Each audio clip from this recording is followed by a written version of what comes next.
Hello and welcome to Loton Park in Shropshire for rounds 13 and 14 of the MCL Motorhome British Hill Climb Championship.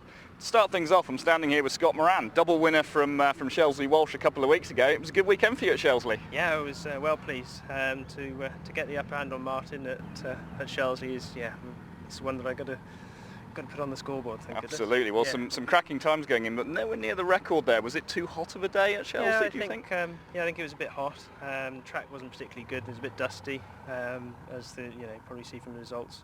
There was lots of offs and people in the bank, which wasn't good. But no, it was hard work. But yeah, I got there eventually. Definitely. And Martin put himself under some pressure with his low qualifying in the for the second runoff there. Yeah, I thought Paul might have had him at that one, but not quite. I told him off at the top of the hill for 500s quicker would have been better, but there you go. Absolutely. Well, you're still leading the championship coming into Loton this weekend, so a little bit of pressure off you for your home hill then. Yeah, well, a little bit, but I'm got to push as hard as ever. I'm sure I'm not going to be let get away too far. So that's for sure. Well, we'll be watching with interest and wish you the best of luck this weekend. Yeah, thank you, James. Thanks a lot, Scott. Yeah. Over to you, Jerry. Thanks, James. Well, regular viewers will know that Andy Russell's a strong supporter of British Hill Climb events in one of the smallest cars in the competition. Running in the opening class of the day for the small modified production sports cars, his Hillman Imp-powered Ginetta G15 will inevitably face tough opposition in the shape of Andrew Griffith's lightweight bike-powered Caterham Hayabusa. Here's Griffiths now. The class record holder is on top form today and the waiting photographers know it as he charges into the tight right-hander at Triangle. Now it's into the S-bend at Keepers. He's carrying tremendous speed through here before heading out onto Cedar Straight, which is anything but, with a full-bore right-left kink halfway up. Absolutely flat, Griffiths gets a wheel over the edge before the road levels out for the 90 left at Fallow. Hard on the brakes, he arrives in a cloud of tyre smoke but hurls the Caterham round and up into Museum on his way to another new class record. On to the 2 litre road going class now, and DTA Race Electronics boss Alan Warburton is one of the front runners. It's a full lot battle with understeer at Triangle, but the car heads safely off to Keepers without losing time. This is a quick run from Alan and he takes the class lead in his Caterham Vauxhall.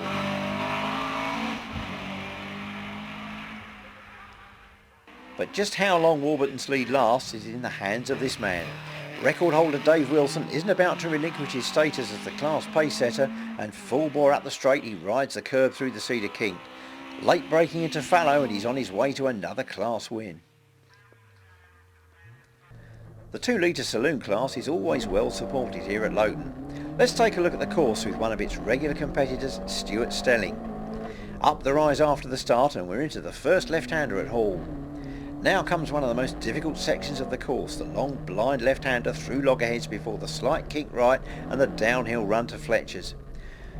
Skating through Fletcher's, the Escort continues downhill to the tricky right-hander at Triangle, where it's easy to run wide if you don't keep the car tight into the apex.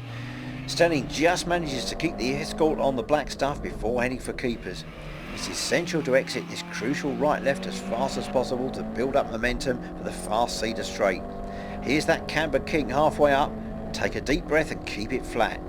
Keep the right foot to the boards as late as you dare into Fallow. Stewart executes a nice little rally-style flick to get the car into the tight left-hander and he's round and up into the blind Museum bend. Yes, the road does go right here, although it's caught out more than a few Loton first-timers. Up over the brow and now it's full power downhill to the finish. This is one course that takes quite a bit of learning. Steve Dymock is another 2 litre saloon Loton regular in his Alfa Sud TI. This is a neat and tidy run in the front-wheel drive Italian machine, just hitting the apexes at Fletcher's, Triangle and Keepers. A good exit from Keepers ensures a good run out onto the fastest section of the course, Cedar Straight.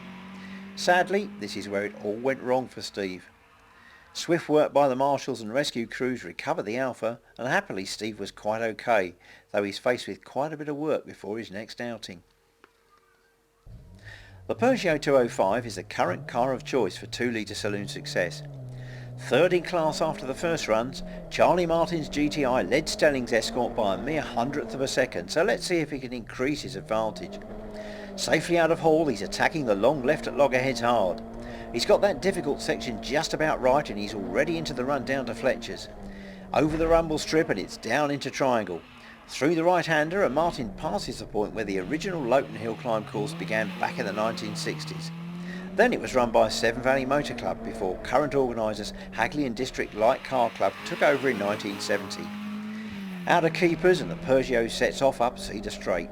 Flat out through the kink, and in the little saloon it's still quite a way before Charlie needs to start thinking about braking for fallow. Down through the gears for the left-hander, and now comes the serious elbow work. Up the rise to Museum, and Martin's working hard to keep the front-wheel drive car in check.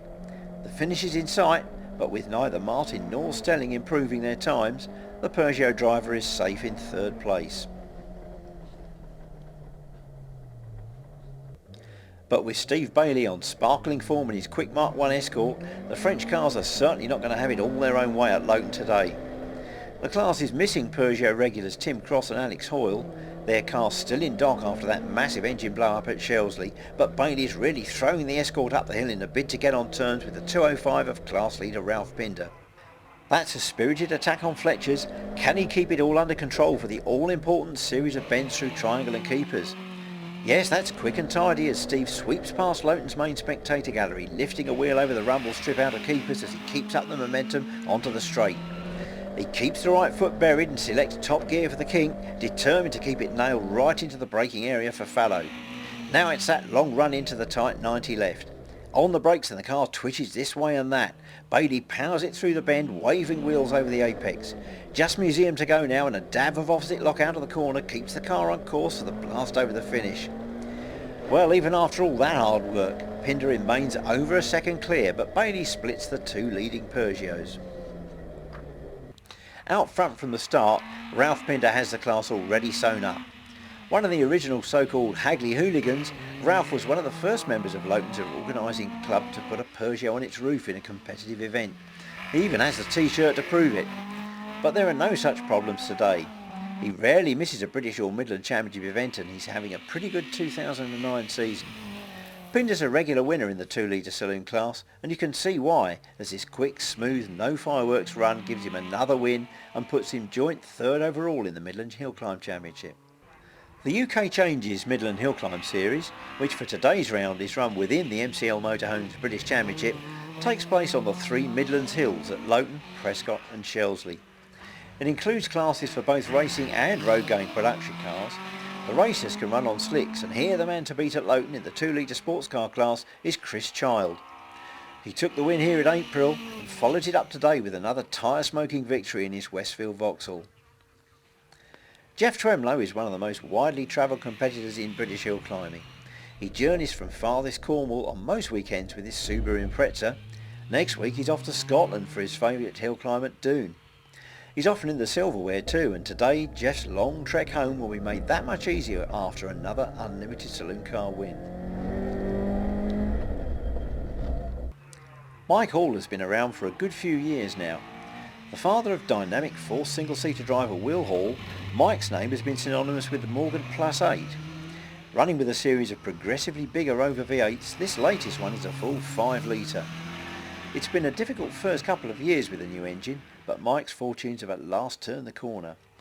After a win on unfamiliar territory at Gerston Down a few weeks ago, Mike's back in the winner's circle again at Loton and claims the scalp of none other than big sports car class Supremo Keith Edwards.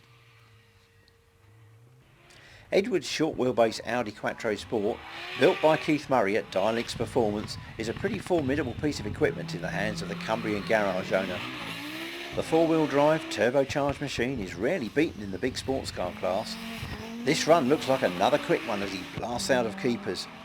The big car bounds through the flat-out kink on a knife edge, but now Edwards has to haul the speed down for fallow. The Audi snakes under braking and runs wide. Keith sorts it out, but valuable fractions of a second evaporate and Hall takes the win. Gary Stevens has for a long time been one of the men to beat in the hill climb supersports class. It's a competitive group, all running similar chassis, most of which were originally built by Mallock Racing, and a Control 1700cc Ford Crossflow engine built to the original Circuit Car Clubman spec. So the cars are pretty evenly matched and it makes for close competition. But it's Tom Brown who's in charge today. A relative newcomer to the supersports class, though certainly not to the sport as a whole, Tom comes from a family of motorsport enthusiasts. His father, mother, sister and brother all compete in a huge variety of cars, and Tom's recently added the ex-Brian and Simon Moyes 27SG Mallock to the growing family stable. It's been a worthwhile addition too, as he takes the class win from Stevens by a useful margin. Real fireworks now from the 1100cc racing cars. Simon Rutland gets the OMS Hornet out of shape under braking for Fallow in a tremendous effort to break clear of a tie for the lead with Chris Aspinall's Jedi. He does just that and takes the initiative, but now this is John Rutland, who's never far behind and often in front as the Kent-based brothers continue their weekly battle for supremacy. This time it's Simon that comes out on top as John closes to within 0.3 of a second.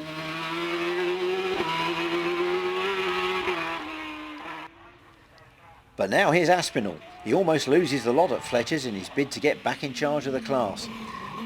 The Jedi driver has been bumped down the order by the Rutland brothers and is determined to get back on top. He's really wringing the utmost out of the tiny John Corwin built car, and the right hand pedal's flat to the balls as he charges up into the kink. Only at the last possible moment does Aspinall get on the brakes for Fallow, but it pays off. Up the rise into Museum and he's on his way to the win by well over 1/4 of a second. Firth Cross's ex-Mike Wild's Formula 3 ensign has quite a hill climbing pedigree too, having once been campaigned by 1978 champion David Franklin.